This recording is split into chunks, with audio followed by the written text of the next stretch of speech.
মেজো বোন first time খাবো কিন্তু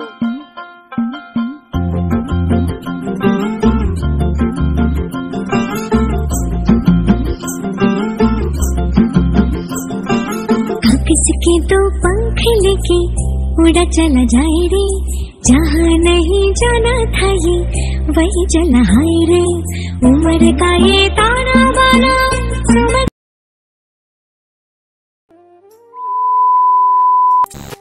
বন্ধুরা সবাই কেমন আছো? আশা করি ভালো আছো, সুস্থ আছো। আর আমরাও বেশ ভালো আছি, সুস্থ আছি। অ্যাকচুয়ালি এখানে প্রচুর পরিমাণে ঠান্ডা হয়েছে। এখন বাজে হচ্ছে 11টা, মানে 11:30 প্রায় বাজতে যায়। আর এখন দেখো আকাশের পরিস্থিতি প্রচুর খারাপ, রোদ তো ওঠেইনি একদম। আর তাছাড়াও প্রচুর পরিমাণে মেঘলা হয়েছে, তার সাথে প্রচুর পরিমাণে ঠান্ডা। তো তোমাদের বাড়ির দিকে কেমন ঠান্ডা পড়েছে সেটা অবশ্যই জানিও। আমাদের বাড়ির দিকে তো প্রচুর ঠান্ডা পড়েছে, প্রচুর। তো যাই হোক, এক্ষুনি লেপের ভেতর থেকে বেরোলাম। অ্যাকচুয়ালি উঠে পড়েছি অনেকক্ষণ থেকে, দিয়ে খাওয়া দাওয়া করে ফ্রেশ হয়ে আবার লেপের ভিতরে ঢুকে গেছিলাম। বাবার বাড়িতে আছি তো এই জন্যই। আর যাই হোক, এখন উঠলাম। আজকে হচ্ছে বাবার বাড়িতে লাস্ট ভিডিও এখানকার, মানে কালকে আমি বাড়ি চলে যাব।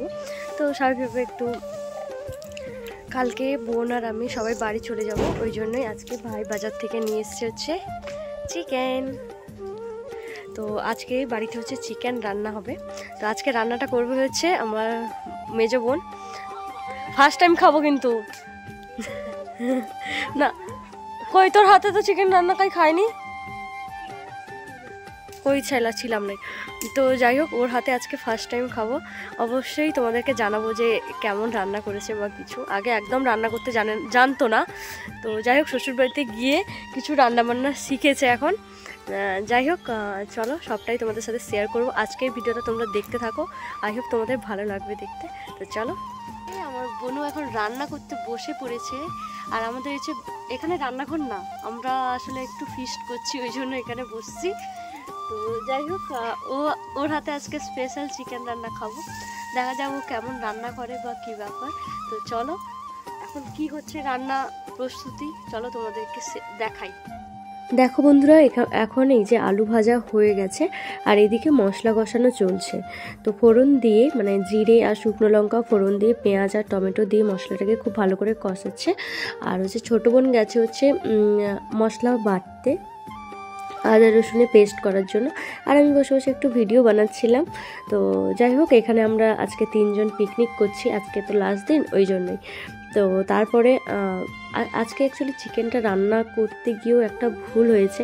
অ্যাকচুয়ালি বাবা পাঠিয়েছিল হচ্ছে হ্যাচারি মাংস, মানে আমাদের এদিকে তো হ্যাচারি বলে। তো ভালো ভাষায় যে কী বলে আমি জানি না, মানে অ্যাকচুয়ালি ওটা কী চিকেন আমি বলতে পারছি না ঠিক বর্তমান। সেই মুরগির মাংসটা প্রচুর পরিমাণে শক্ত হয়, তো ওইটার রান্নার প্রসেস একটু আলাদা রকমের হয়, কিন্তু আমরা কেউ জানি না। আর ভাই নিয়ে এসে বলছিল, কিন্তু কেউ খেয়াল করেনি যে কি বলছিল বা কিছু। তো যেরকম ব্রয়লার মুরগি রান্না করা হয় সেইভাবেই রান্না করা হয়েছে, ওই জন্যে একটু শক্ত হয়েছে, একটু না অনেকটাই শক্ত হয়েছিল। অ্যাকচুয়ালি আমরা পরেই বুঝতে পারি, মানে যখন রান্নাবান্না পুরো হয়ে গেছে, যখন রান্নাবান্না প্রায় হয়ে আসছে, তখনই বুঝতে পারি যে এটা মানে অন্য মাংস। তখন ভাইকে জিজ্ঞাসা করতে ভাই বলছে যে হ্যাঁ, আমি তো তোদেরকে বললাম। তো যাই হোক, একটু ভুল হয়ে গেছে। তো এইদিকে দেখো, বোন অলরেডি কান্না শুরু করে দিয়েছে। অ্যাকচুয়ালি প্রচুর পরিমাণে বাতাস হচ্ছিল, চারপাশটা তো মেঘলা হয়েছে, প্লাস কুয়াশাও, ওই জন্য প্রচুর পরিমাণে বাতাস হচ্ছিল। আর ফার্স্টেই তো বললাম, এটা কিন্তু আমাদের রান্নাঘর না, এখানে ভাই আরও 25শে ডিসেম্বরের দিন ফিস্ট করেছিল, তো সেই মতোই রয়েছে। তো ওই জন্যই এখানে আমরাও রান্না করতে বসে গেছি। আর এই যে দেখো, মাংস অলরেডি রেডি হয়ে গেছে, ওইদিকে মাংসের জলও দিয়ে দিয়েছে ঝোল করার জন্য। আর বোন এই যে টেস্ট করছে, আর আমরা 3 জন মিলে বসে পড়েছি, মানে আমরা 2 বোন মিলে বসে পড়েছি কষা মাংস খাওয়ার জন্য। তো মাংসটা এমনি কিন্তু খুব একটা বেশি শক্ত হয়নি, এমনি খেতে বেশ ভালোই লাগছিল। বাট ওটা একটু আলাদা প্রসেসে রান্না হয়। আর ব্রয়লার মুরগিতে যেরকম লেবু দেওয়া হয়, এই মুরগিতে লেবুটা না দিলে ভালো, কারণ লেবু দিলে কি হয়, একটু টাইট হয়ে যায় মাংসগুলো। তো এই জন্য একটু শক্ত হয়েছে, বাট ভালোই লাগছিল খেতে। আর কালারটা দেখো বেশ সুন্দর এসেছিল কালারটা। তো যাই হোক, রান্নাবান্না করে এখন আমরা যাব হচ্ছে বিকেলের দিকে যাব হচ্ছে দোকানে, গয়না দোকানে, মায়ের জন্য সেই জিনিসটা আনতে যাব। অ্যাকচুয়ালি 2 দিন ধরে ঘুরেছি দোকান থেকে, কেননা ওই দোকানে কাকুটা বাড়িতে ছিল না, কাজের জন্য কোথাও বাইরে গেছিলো, তো ওই জন্য 2 দিন ধরে ঘুরতে হয়েছে। ফাইনালি আজকে এসছে, তো এই জন্য আমরা রেডি হয়ে নিয়েছি। প্রায় বিকেলের দিকে বাবা দোকানে যাবে আর বাবার সাথেই যাব আমরা, কেননা গয়নাগাটি কিনতে তো আমরা ঠিকঠাক পারি না, আর মায়ের একটু কাজ আছে বাড়িতে, ওই জন্য মা একটু যাবে না, তো বাবার সাথেই ওই জন্য বেরিয়ে পড়ছি। আর এই যে আমার বাহনদেবকে সাথে নিয়ে যাচ্ছি। আর এই যে দেখো এখন গয়না দোকানে অলরেডি পৌঁছে গেছি। জিনিসগুলো বেশ দেখতে ভালো লাগে গয়না দোকানে গিয়ে।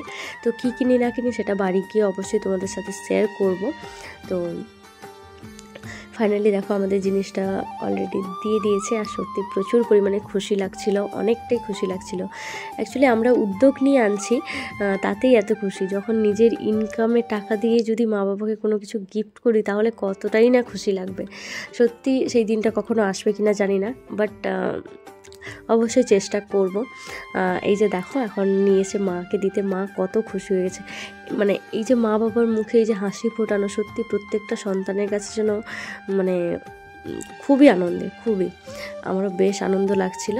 তো অ্যাকচুয়ালি মায়ের জমানো টাকা দিয়েই জিনিসটা এনেছি, কিন্তু মা প্রচুর খুশি হয়েছে, তাতেও প্রচুর খুশি। কেননা অনেক দিন ধরেই মা ভাবছিল একটা চেন নিবে, কিন্তু এই যে আমাদের বিয়ে গেল বা বিভিন্ন কারণে মায়েরা নেওয়া হয়নি বা কিছু। ফাইনালি আমি আর বোন ডিসাইড করলাম যে আজকে গিয়ে মানে এইবারে বাড়ি যাওয়ার আগেই এনে দিয়ে যাব মাকে জিনিসটা। তো ফাইনালি আজকে এনে দিলাম, আর সত্যি খুবই আনন্দ লাগছিল, খুবই আনন্দ লাগছিল। আর মায়ের হাসিটাও সত্যি খুবই সুন্দর লাগছিল দেখতে। তো মা প্রচুর পরিমাণেও খুশি হয়ে গেছে। তো এখন আমি মাকে পরিয়ে দিই চেনটা।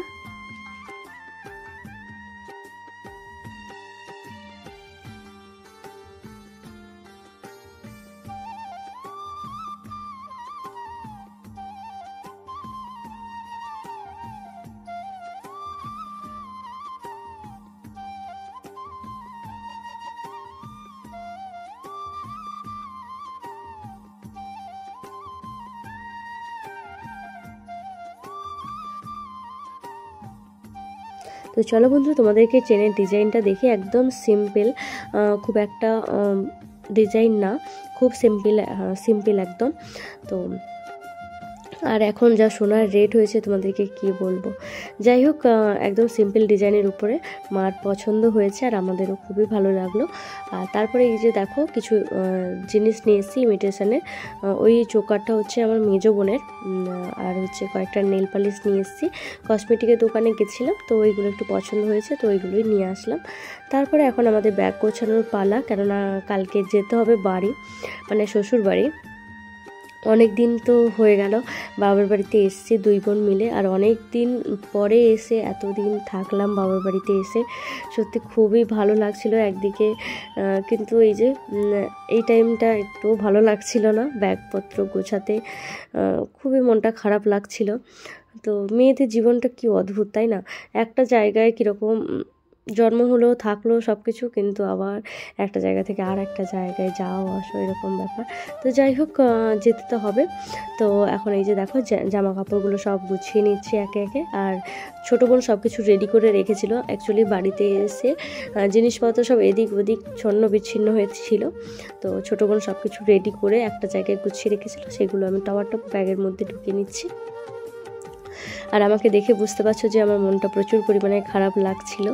তো যাই হোক, মন খারাপ থাকলেও হাসি মুখে থাকতে হবে। আর আমার অ্যাকচুয়ালি মন খারাপ করে আমি বেশিক্ষণ থাকতে পারি না। হাসিটা প্রচণ্ড মন খারাপেও আমার হাসিটা আসবেই। তো যাই হোক, এখন ব্যাগ গোছানো আমাদের পুরো কমপ্লিট। আর কালকে বেরিয়ে যাব প্রায় দুপুরের দিকে, যাব বাড়ি। তো চলো, ভিডিওটা আমি এখানেই শেষ করছি, আর এখন খাওয়া দাওয়া করে ঘুমিয়ে পড়বো। সবাইকে গুড নাইট, সবাই ভালো থেকো, সুস্থ থেকো। আর ভিডিওটা কেমন লাগলো সেটা অবশ্যই কমেন্ট বক্সে জানিও, আর চেনের ডিজাইনটাও কেমন লাগলো সেটাও অবশ্যই জানিও। চলো, সবাইকে এখন টাটা।